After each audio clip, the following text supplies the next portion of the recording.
Hello, हमें question given है। हमें दिया गया है कि यदि vector A cross vector B का square plus A dot B का स्क्वायर इक्वल टू में 144 है, तो वेक्टर ए इक्वल टू में 4 हो, तो वेक्टर बी बराबर आपको बताना है कितना हो जाएगा। ठीक है, तो ए क्रॉस वेक्टर बी इसका स्क्वायर है plus vector A dot vector B इसका स्क्वायर है और इक्वल टू में 144 है।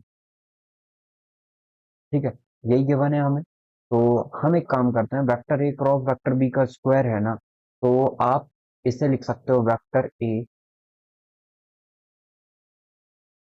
क्रॉस प्रोडक्ट का फॉर्मूला क्या होता है, vector A dot vector vector A का मैग्नीट्यूड वेक्टर बी का मैग्नीट्यूड साइन थीटा, इस पूरे का स्क्वायर कर देते हैं प्लस यहाँ पे हो जाता है magnitude of vector A magnitude of vector B cos theta, इस पूरे का स्क्वायर करते हैं, ये 144 की स्क्वायर।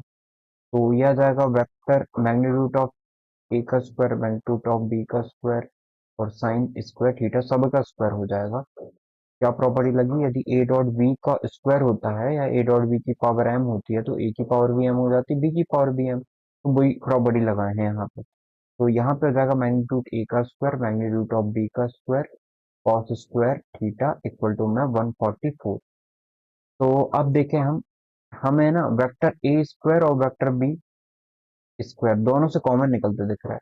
अंदर कितना बच जाएगा, sine square theta plus cos square theta, और क्या हमें ये प्रॉपर्टी याद है, बिल्कुल ये 1 होता है। तो मैग्नीट्यूड ऑफ वेक्टर ये कितना है, 4 है, तो 4 का स्क्वायर हो जाएगा 16 और मैग्नीट्यूड ऑफ वेक्टर बी का स्क्वायर इक्वल टू में 144।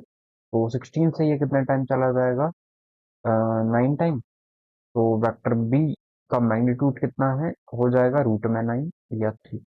तो वेक्टर बी का मैग्नीट्यूड आ गया है 3। आई होप आपको समझ में आया होगा हमने इस क्वेश्चन को कैसे सॉल्व किया है। तो जो आपका करेक्ट आंसर है वो हो जाएगा क्वेश्चन नंबर कौन सा, 21 का, वो हो जाएगा आपका 3, option number C. Thank you.